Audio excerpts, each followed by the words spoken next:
So the next topic is nucleophilic aromatic substitution. We have thus far discussed several aspects of the electrophilic aromatic substitution, where the electron-rich benzene ring donates its electrons, or it reacts with species such as electrophiles, which have a positive charge on it, to undergo an addition-elimination reaction, which finally amounts to substitution. So now, in this lecture, what we will try and understand is whether a benzene ring can actually undergo a nucleophilic aromatic substitution. That is, whether benzene ring can be activated in an electronic sense to undergo nucleophilic aromatic substitution. So in order to understand this, first let's look at why, or let's try and understand why benzene rings are not very good at undergoing nucleophilic substitution. So when we consider an example of an SN2 reaction, for example, where you have a cyclohexyl bromide or equivalent here, which then reacts with hydroxide ion, which is the nucleophile, to give you the SN2 substituted product. Now this reaction occurs for several reasons. One of them is that the carbon is delta plus, and therefore it's a site for attack. Also, the other important aspect of the SN2 reaction is that the attack happens on the backside, where the sigma star orbital is located. Okay, and the third aspect of SN2 reactions is the inversion in stereochemistry. Okay, so that means that you have an inversion going on here. Okay, so now when we look at SN2 reactions, at least, they are not very conducive to occur in bromobenzene. First of all, there is a delta plus charge on the carbon next to the bromine, so therefore that's not a problem. The second issue, which is the backside attack, might be problematic because you see that there is quite a bit of hindrance from this benzene ring, this part of the benzene ring. And the third criteria which we looked at, which is inversion in stereochemistry. So even if the attack happens from here, this sp2 carbon will have to undergo an inversion, which is going to give you an extremely strained molecule, which is just not possible, or it doesn't happen. So therefore, the SN2 reaction is quite difficult, or if not impossible. But benzene rings can undergo nucleophilic substitution, and just like electrophilic substitution, they go through an addition and elimination mechanism. So here is the example for here. So let's start with 4 nitro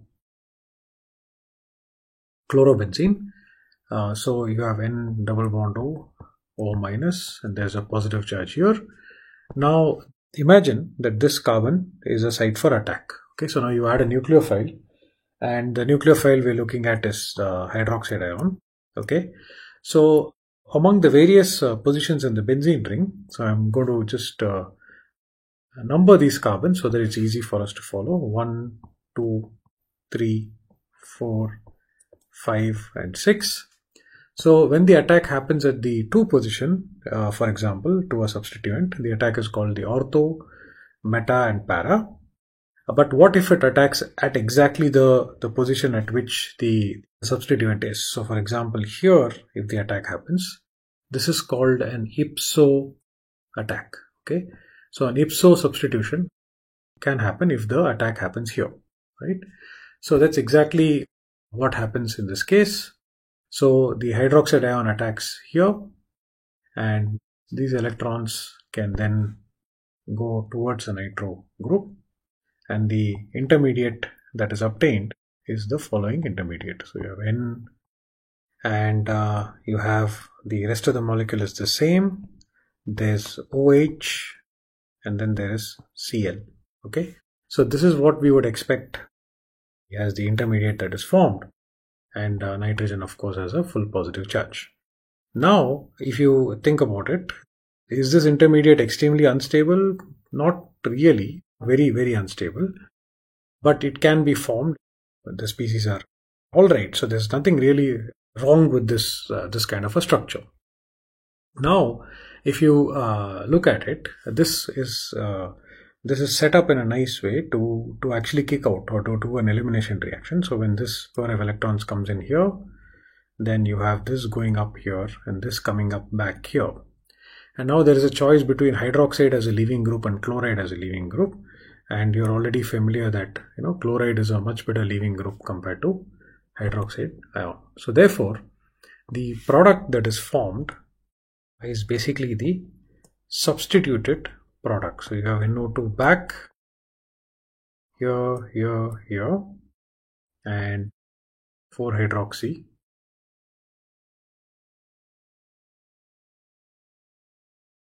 nitrophenol. This is the product that is formed. Okay, so this is an addition, elimination reaction which amounts to substitution. Okay, now let's look at an example of how to use this electrophilic aromatic substitution in synthesis. So if you want to make 4-nitrophenylhydrazine, whose structure is shown here, then we could start from chlorobenzene. If you do a nitration HNO3 H2SO4, the nitration occurs at the para position and you get 4-nitrochlorobenzene, and then subsequently react with hydrazine. This is going to give you the desired product. So now the mechanism of this reaction is likely to go through a nucleophilic aromatic substitution. So I'll let you guys work on the mechanism at some point, and this is going to give you this following product. Okay, so it's a fairly straightforward reaction. Now let's spend a little bit of time and try to understand the various aspects of this mechanism of this reaction. So in order to do this, the following experiment was conducted. So you have the substituent over here, and you want to see if you can vary the. So let's say we start with the fluoro compound and we have this substituent X, and now when you vary X, let's say NO2, CN and COMe, and you measure the rate of the reaction with an amine based nucleophile. Okay, so the amine based nucleophile that you're looking at is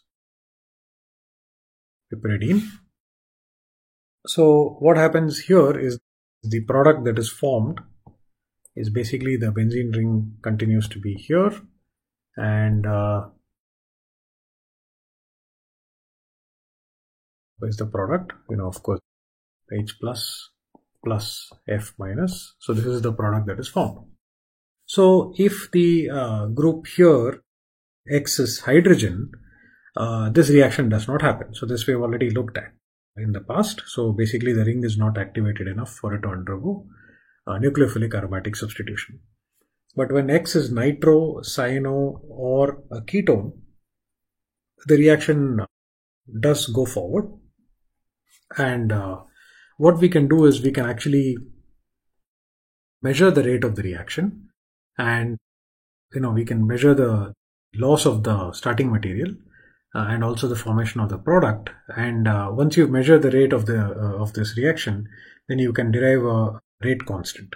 Okay, and once the rate constant is there, then you can do what is known as a relative rate. So when you change X, and then you look at relative rate of the reaction.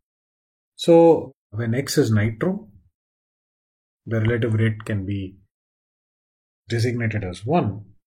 And then when you move to a cyano group, the relative rate is 1 divided by 32. That means it is 32 times slower than that of benzene. The last example we're looking at in the series is the COMe group, which is 1 by 80. Okay, so therefore the difference in the rate of nucleophilic aromatic substitution between these two compounds is quite significant. So what does this mean in terms of the reaction? So let's look again at the key intermediate that is formed. So when you have a nucleophile that is attacking and you have a leaving group that is leaving, let's imagine that the first sort of species that is produced is shown here, which is the negative charge here. Okay, so now when it delocalizes in such a way that it can go here, right? And now let me take the example of the ketone just to understand this. So you have C double bond O Me, then you can push electrons into the O minus. Okay, so one of the important resonance forms that we are looking at would have the enolate as the major or the most important resonance form that we are looking at, because that helps us understand the stability of the intermediate. So here is the leaving group, right? Now, when I compare this versus a nitro group being an electron withdrawing group, so clearly the nitro group is a better stabilizer of the excess negative charge. So the interpretation from this experiment is that the electron withdrawing ability stabilizes the transition state leading to the formation of this intermediate. So therefore, the more stable the intermediate, the lesser is the energy barrier towards its formation. So let me just draw this out in the form of an energy profile. So here is the energy and here is the reaction coordinate. So when we start with the reactants, which is, let's say, fluoro and then X, okay, and now here is the intermediate that is formed, nucleophile fluoro, and then here is your X. Okay, so let's assume that the negative charge is over here and then the rest of the molecule is the same. Okay, so therefore the more stable this intermediate is, okay, the greater the effect on the transition state leading to the intermediate. So the next step, which is the loss of the negative charge and formation of the product, might be considered as the second step, which is not the rate determining step. So therefore this is the activation energy or the barrier to the important reaction, and therefore anything that stabilizes this is going to have an impact on the rate of the reaction. Okay, so therefore this becomes an important piece of information for us to understand, in that the stabilization of the negative charge here has an impact on the rate of the reaction. Now what about the leaving group? So the next experiment that we do is to change the leaving group. So we have X here, and then we keep nitro as the electron withdrawing group, and then we carry out the reaction in the following manner. Let me just redraw this so that we can better understand this. So here is the X and here is the nitro group. Okay, so the reaction that we are doing here is just the same reaction with the nucleophile, and the product that is formed is NO2, NuC, and what we do here is X equals fluoro, chloro, bromo, and then iodo. Okay, so we just vary the halogens in the series that we are by now quite well acquainted with, and then again we measure the relative rate of this reaction. Okay, so when I change X and when I change X and I measure the rate of the reaction, what we find is the fluoro is much greater than chloro, which is almost equal to bromo, and which together is greater than iodo. Okay, so again, if we look at the intermediate that is formed, we've already determined that the rate determining step is the addition to the group here. Okay, now what we can infer from this experiment is that so here in this case your electron withdrawing group is right next to it, but in general, It's also possible that the electron withdrawing group is at the para position. Now, when you have this kind of an intermediate that is produced, fluorine, being a highly electronegative atom, clearly pulls electrons from this negative charge, and then therefore this leads to some stability. Okay, so the leaving group ability, which comes in the next step, that is after the rate determining step is done, does not play an important role, but here the electronegativity of the group would be very important in determining the rate of the reaction. Therefore, this reinforces the concept that the first step is the rate determining step. So our energy profile, if you remember, was telling us that the first step wherein the intermediate was formed was the rate determining step, and not the second step wherein the leaving group would have a effect. Okay, so therefore it's really important that we understand this. So here is the leaving group, here is X, and here is the electron withdrawing group. In this case it's in the para position. So the second step is not very important, and therefore the reason or the way we understand the fluoro is being faster in this reaction is that it seems to be stabilizing the negative charge that is formed, or this intermediate that is formed, and therefore the intermediate gets a little more stable, and the energy of this reaction, or the rate determining step of the reaction, the transition state leading to that, is actually going to be more stabilized. So the next question that we could ask is, what about SN1 reaction? So we just looked at electrophilic aromatic substitution, which is actually an addition elimination reaction, but SN1 involves the loss of the leaving group to produce a carbocation. So the question that we could ask is, what about this situation? So the phenyl carbocation is not really a very stable system, and therefore it's unlikely that it will be formed. The only way in which, or one of the important ways in which it can be formed, is if you had an excellent leaving group. Okay, so the kind of leaving group that we're looking at is, for example, the loss of molecular nitrogen, for example. So if you imagine that this can be kicked out like this, then the product that you have is the phenyl carbocation and the formation of N triple bond N, which is an extremely stable species. Okay, and of course chloride remains here, right? So therefore the SN1 type of reaction, wherein a carbocation can be formed, is in principle possible only when you have an excellent leaving group, okay, such as nitrogen. Otherwise, normally we would not normally encounter the formation of a phenyl carbocation. Now, how does one generate this kind of an intermediate?